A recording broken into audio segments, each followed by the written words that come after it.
What's up, y'all? It's Mattress again. Welcome back to another video of me working on the ETM RTR. Today, we got a package from Electro & Co. with a nice little letter, which I already lost, so will not be showing that.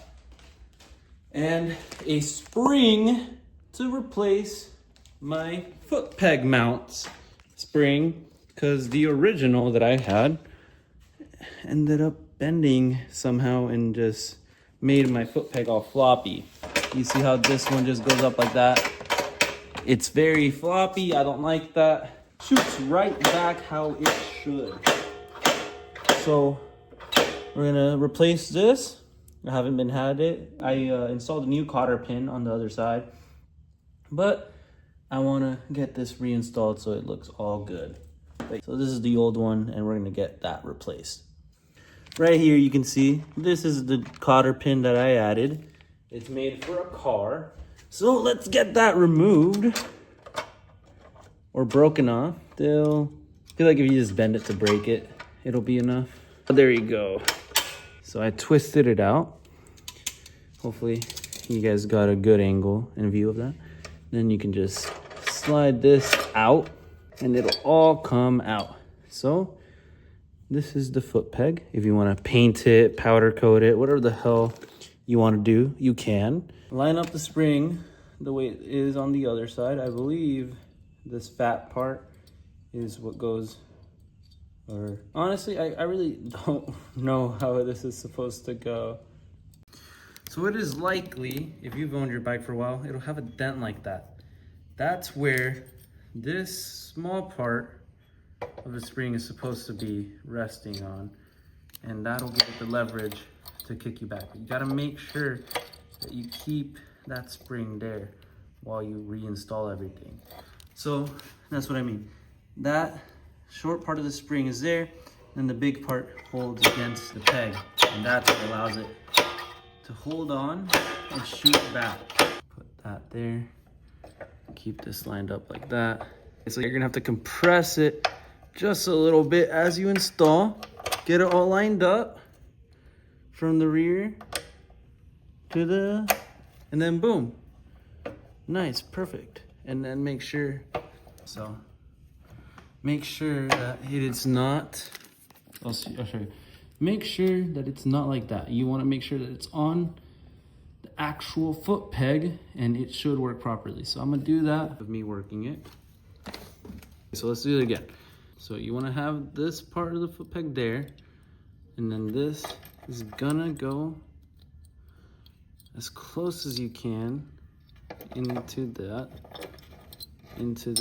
peg. You're gonna push up on it.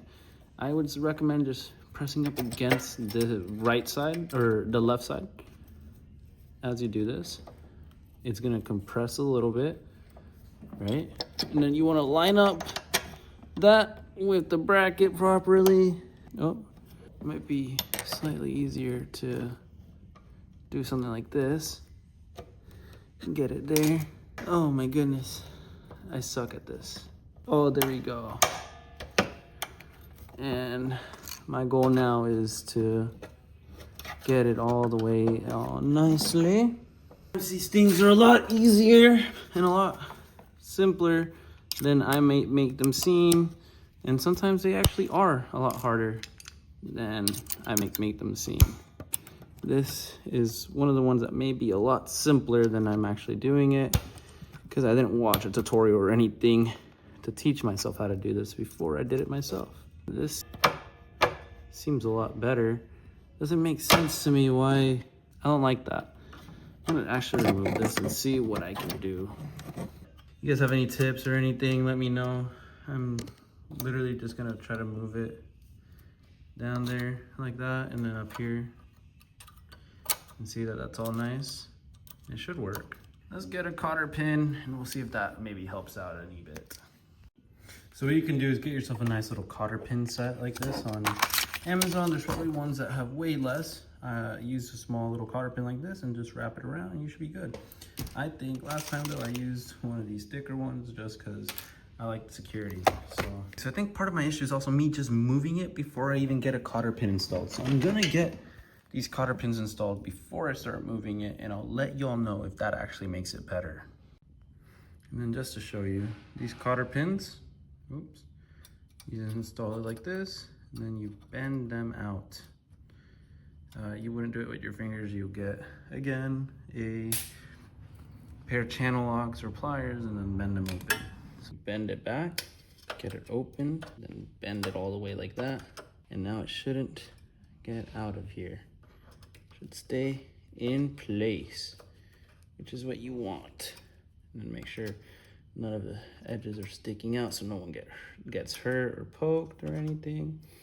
Squeeze it all the way at the top together and you should be fine. And then it popped out again. I have no idea why that keeps happening. This is actually kind of pissing me off. Move it all the way down and that should be fine.